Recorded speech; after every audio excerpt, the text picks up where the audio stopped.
Hello friends, how are you? I hope that all of you are very fine.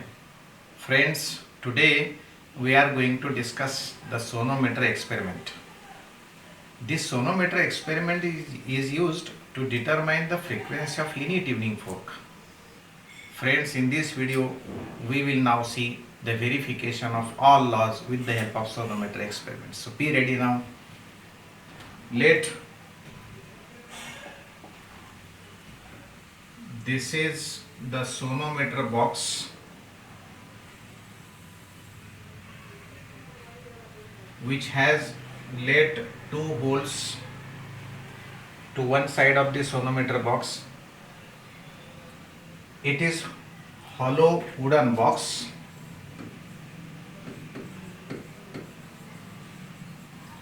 Hollow wooden box. Air inside this box and outside air will be in contact with the help of these holes. This wooden box is also called as a sound box because when all particles of air inside this box vibrate with maximum amplitude, then they produce the loud sound and hence it is called as a sound box.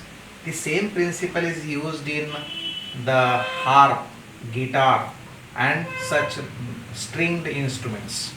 So here one nail is fixed at one end and pulley is at other end. This is nail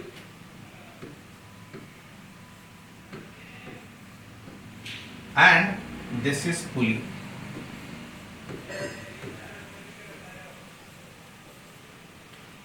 Now there are two scales on the top of this sonometer box. Now we have two knife edge bridges. Those two knife edge bridges are kept on this box. Here two knife edge bridges.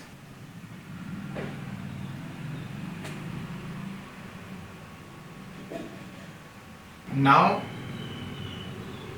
uniform metallic wire is tied to the nail and passed over these bridges and the pulley. Now hanger is attached from the free end. This is hanger, and now slotted weights can be arranged, can be added to this hanger. So here this is hanger. These are slotted weights.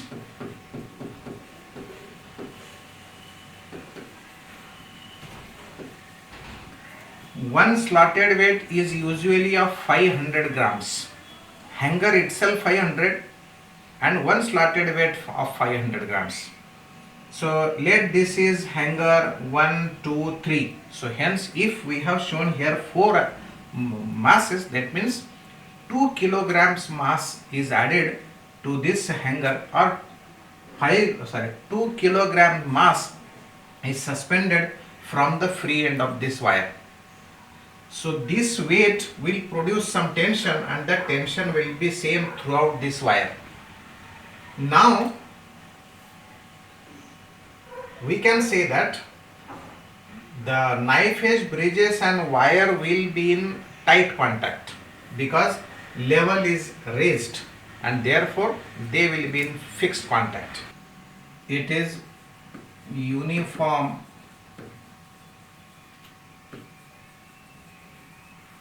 metallic wire.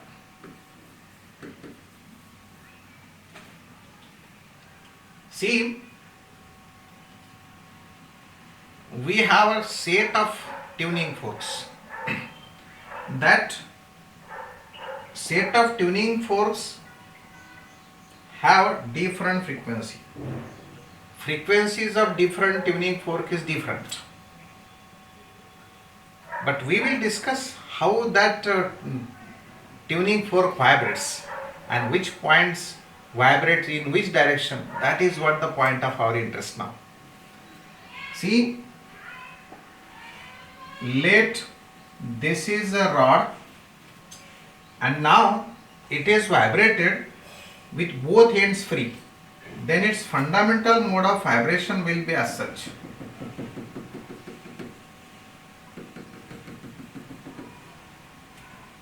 Both ends vibrate with maximum amplitude, hence there will be antinodes, and at the center there will be node. If this rod is now bent in this fashion, then the vibrations will be as such. It means that this point will be act as a node, and if stem is attached here, then node point will not be vibrated and stem will not vibrate at all. But purpose of stem in the tuning fork is to vibrate the stem in vertical direction. Therefore, now see, let this is the rod, and now if it is vibrated in this mode, means second mode of vibration, then the vibrations will be as such.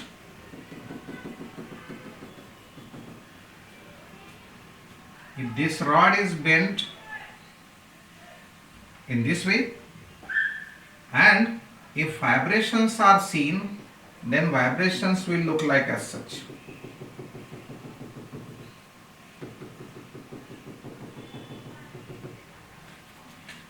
Now at this point, stem will be attached, point will act as antinode, hence there will be maximum vibration, hence the vibrations will be with maximum amplitude, and here it is called as a stem. If this point acts as an antinode, then we will say that stem will vibrate with more amplitude in vertical plane. But now look at the phase of different particles. If this is one loop, this is adjacent loop of this is also adjacent loop of this. If particle of this part is now here let in upward direction, then particles of this loop, adjacent loops, will be in downward direction. As a result of that, particle of this will be in upward direction. We know that particles in adjacent loops are in out of phase. Therefore, these two particles will be in phase. Here, if particle goes right side, then end of this part comes to left side. Simple superficial observation says that they are now out of phase, but in fact they are in phase. Both particles simultaneously goes up or they go simultaneously down. Hence these two are in phase. This point acts as antinode, this point also acts as antinode. So there are two nodes and three antinodes. Hence, as far as our vibrations of rod is concerned, we will say it is in second mode of vibration.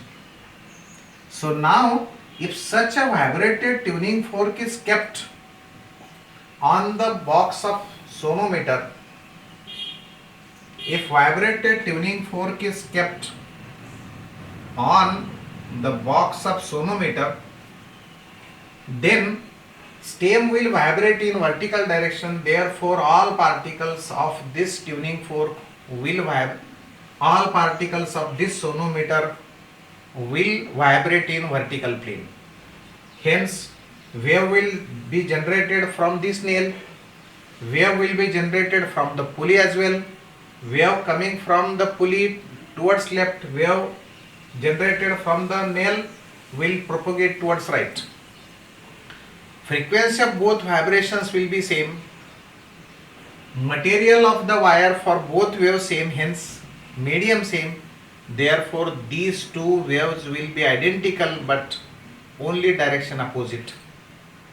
Hence, they will produce stationary waves. Remember that though this tuning fork produce longitudinal waves, but waves produced in the wire will be transverse stationary waves, and stationary waves consist of node and antinodes. If these two knife edge bridges are adjusted, if the distance between these two bridges is adjusted, then one can produce, then one can have node points at the knife edges and antinode at the center. To see the vibrations of this wire, we put light paper rider at the center of this wire of this pulley. We will put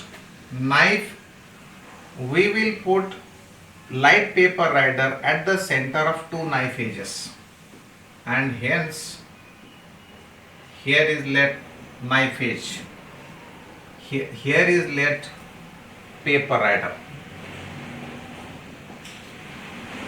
To see the vibrations of this wire, we take a light paper rider and we will keep it at the center of these two knife edges. So here let this is light paper rider. If frequency of tuning fork is exactly equal to frequency of this vibrating string, then we get resonance, and at the resonance particle vibrates with maximum amplitude. If there is a maximum vibration, then this paper rider flutters. Paper rider vibrate with more and more amplitude and it flies off. It falls down. At that time, we measure the length between these two, because there is a loop, and we know that loop length is lambda by 2.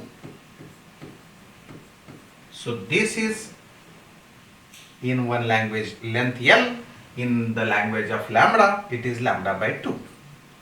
So here we get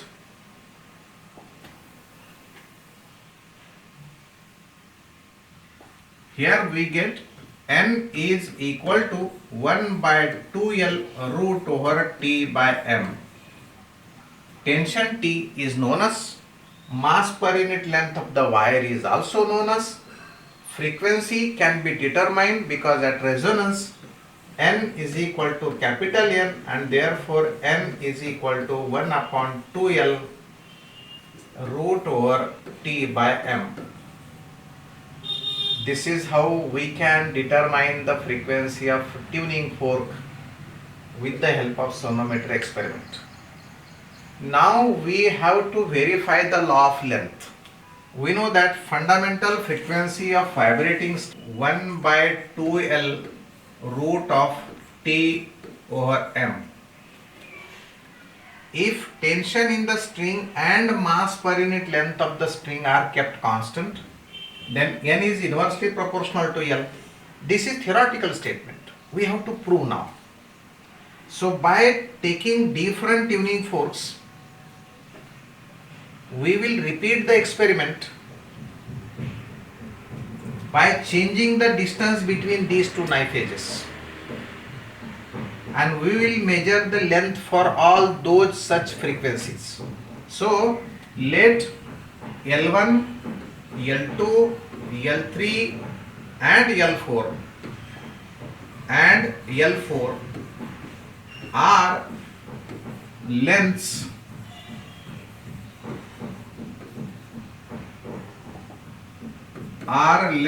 for frequencies N1, N2, N3 and N4 respectively.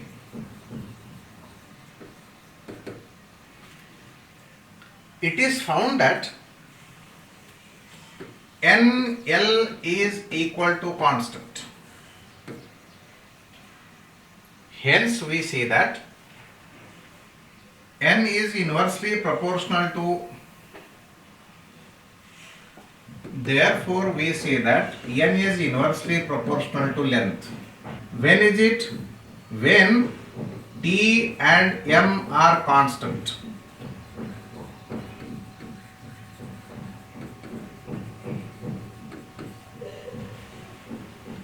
This is the law of length. Thus, law of length is verified. We can measure the frequency of unknown tuning fork. How is that? If we have L1 length for N1, L2 length for N2, L3 for N3, L4 for N4 and L dash for N dash. If NL is constant, then we get NL average is equal to N1 L1 plus N2 L2 plus N3 L3 plus N4 L4 divided by 4. Thus, N dash L dash will be equal to NL average. Therefore, N dash is equal to NL average divided by L dash. Thus, frequency of any tuning fork can be determined by using this sonometer. Now, we will verify the law of tension. Theoretically, we say that length and mass per unit length constant, then frequency directly proportional to square root of tension. Here, N is equal to 1 upon 2L root of T by M. What is law of tension? Frequency is directly proportional to square root of tension. Friends, we cannot change the frequency gradually because frequency of tuning forks are certain, 256 to 512. Therefore, we will verify this law indirectly. How is that? We will keep N constant and mass per unit length constant. As N and M are constant,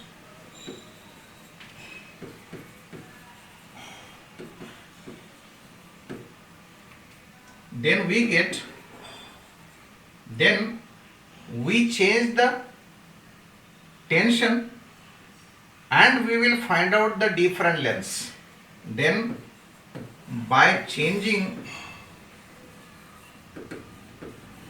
tension in the string,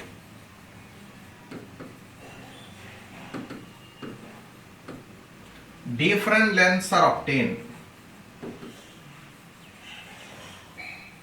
Different vibrating lengths are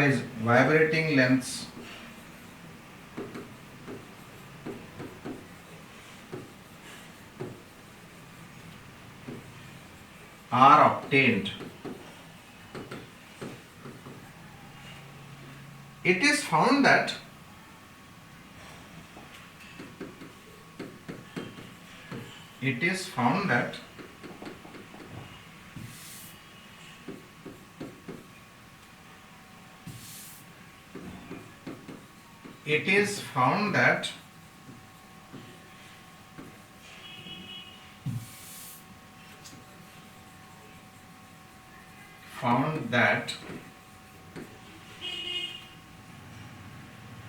tension is directly proportional to L square,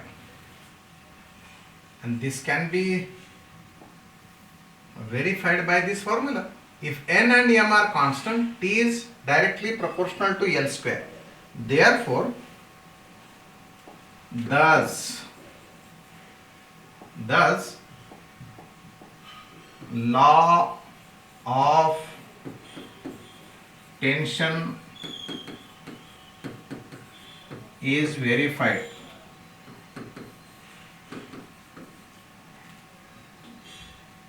If we want to measure unknown tension, then replace the hanger by that unknown tension, then that unknown mass or unknown tension will produce tension in the string. If we have measured 4 different lengths for different tensions, then we will have average tensions per L square. Then we will have T by L we will have T1 by L1 square is equal to T2 by L2 square is equal to T3 by L3 square and equal to T4 by L4 square. If sum of all these taken and divided by 4, then we will get average T by L square. So we will take this as such, T1 by L1 square plus T2 by L2 square plus T3 by L3 square plus T4 by L4 square whole divided by 4. This will be equal to T by L square average. Now we can get vibrating length for that unknown tension, and therefore again by this law we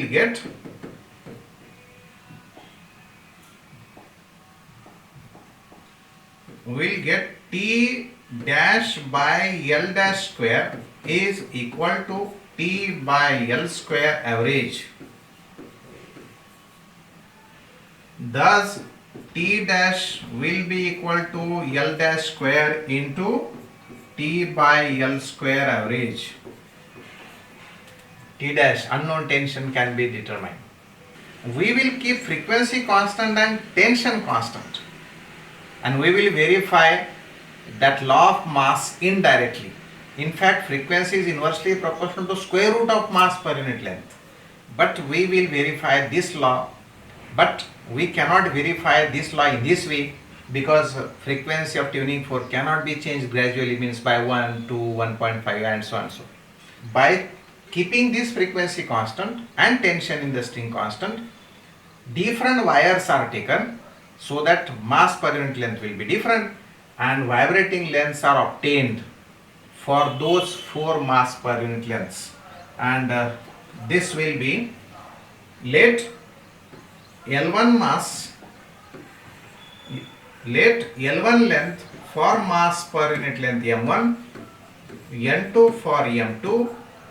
This is way 4 different readings are taken, and we found that ML square constant. Thus we get here ML square is equal to constant. That is, M is inversely proportional to L square. If we have L dash length for M dash, any unknown mass per unit length, then this mass per unit length can be determined by taking average of ML square. Therefore, M dash L dash square is equal to M L square average. Therefore, M dash can be determined by using formula ML square average divided by L dash square. Thus, sonometer experiment can be used to verify 3 laws of vibrating string, can be used for measurement of unknown frequency, can be used to determine the frequency of any tuning fork, can be used to measure the unknown mass of any body, and to determine mass per unit length of vibrating string. So this is the importance of sonometer experiment. So do remember all these things. Thank you.